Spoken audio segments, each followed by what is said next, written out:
Hi, Haley here. Today I'm going to demonstrate for you the longtail cast-on.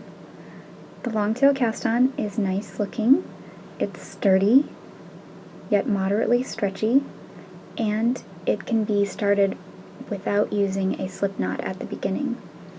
Unfortunately, this type of cast-on can also be made too tight, and I'm going to show you how to avoid that in this video.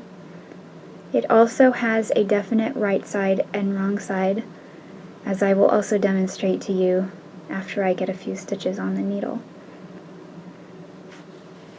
Lastly, the longtail cast-on requires the use of a long tail, as its name implies. The tail needs to be roughly 3 times the width or circumference of the project that you are casting on. One of the ways to calculate this is to cast on 10 stitches and then measure how much tail you used with those 10 stitches, and from there you can extrapolate how much of a tail you will need for casting on your entire piece. It is better to leave too much than too little. However, if you have a yarn that will felt to some degree and you run out of tail in the middle of your cast on, you can splice on more yarn. So I'm not casting on very many stitches, so I'm just going to leave, I have about a 14-inch tail here. As you're making a long tail cast on, the tail needs to go off to the left, the working yarn needs to go off to the right. And take your needle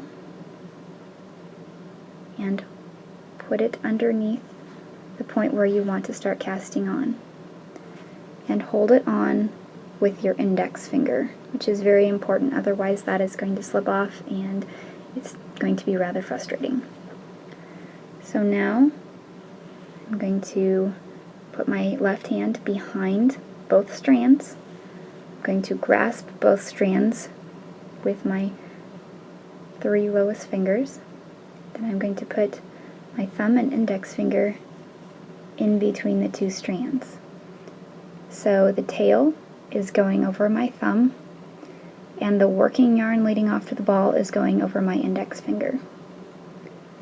I'm going to hold this on, and now I have a sort of slingshot set up.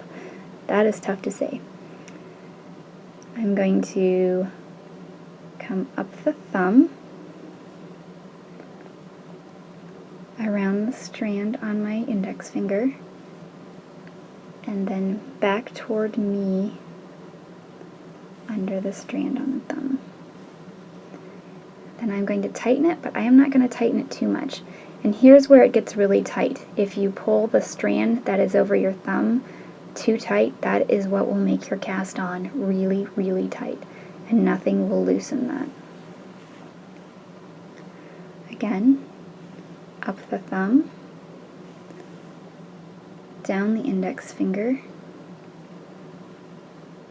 and then back down the thumb. And that's where the tip of my needle is going. I'm going to tighten that, but not too much. See how that's not really tight right there.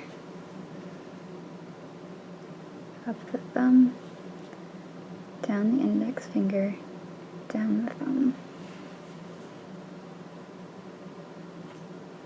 So I'm going to do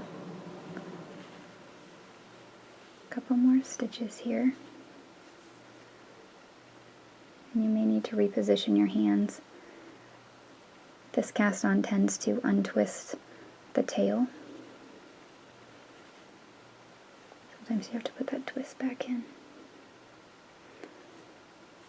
Okay. So here you can see, once I slide it onto the cord, it is a stretchy cast on. And you can see that the tail yarn is the one that wraps around the base. The working yarn is what forms the loops on your needle, and the tail is what's wrapping around the base down here. And so that is why if you pull the tail too tight, it's not going to leave enough space between your stitches. It's going to pull your stitches very, very close together. And that will make your cast on very binding. You can also see that it has formed knitted stitches on this side. If you look at the back, it's formed purl stitches on the back side. So that is something to also keep in mind when using this for your piece. If you want to use this for the bottom of a sweater and it tells you to turn in your first row, if you're working it in pieces, your first row would be a right side row, you might want to consider looking ahead and working a wrong side row first and then jumping into your pattern for your right side row, because this would usually be considered the wrong side of the long tail cast on. Well, that's about all there is to it. Thank you very much and happy stitching.